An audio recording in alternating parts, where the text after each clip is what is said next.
به ادامه ویدیوی عادی همون 2 نفره. ما تا وقتی که توی این مپ خونه تموم نشه خونه را به شما نشون نمیدیم. پس تا وقتی که خونه تموم نشده نگین پس خونه را نشون بده، خونه چه شکلیه. تا موقع باید صبر کنید. ما تمام سعیمون رو میکنیم که سریع خونه رو و میخواستیم خونه رو تزیین کنیم از اونجا به بعد خونه رو نشون میدیم. ما توی این ویدیو وسایل خونه رو جمع میکنیم.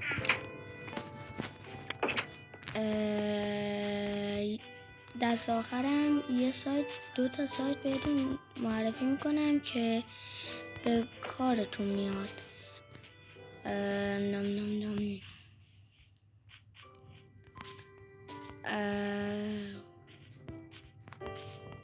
توی یه ویدیو که مساویه با قیافه ببینید که میمیرم و قیافه یه لحظه نشون میدم و قطعش میکنم. پس حتما اون ویدیو هم نگاه بندازین.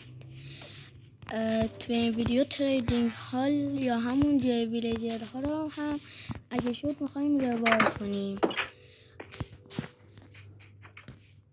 بچه من خونه رو دارم، من میرم تریدینگ هال رو درست میکنم. اون که تو اولین ویدیو نشونتون دادم میره خونه رو درست میکنه.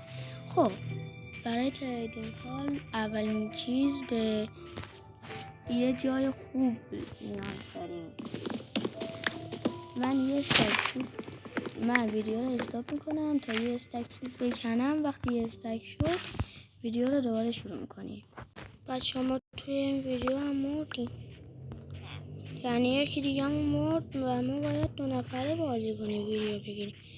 پس میریم یه مپ جدید بزنیم و ویدیو رو دوباره شروع میکنیم.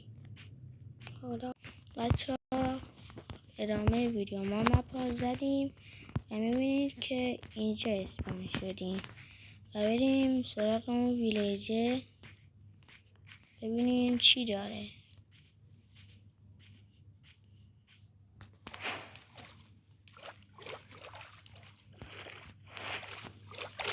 ما توی اون یکی مپ مردیم.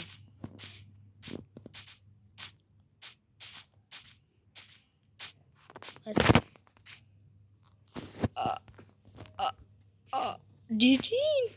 خوکا تو هم بودن. خوکای تو همین شا.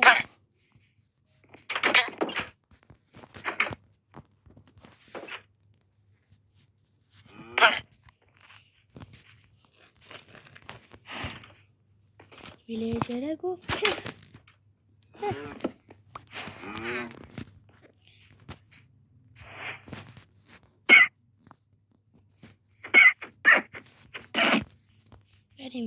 برم چوب جمع کنم. من به هر کی میرسم یارو با میزنه.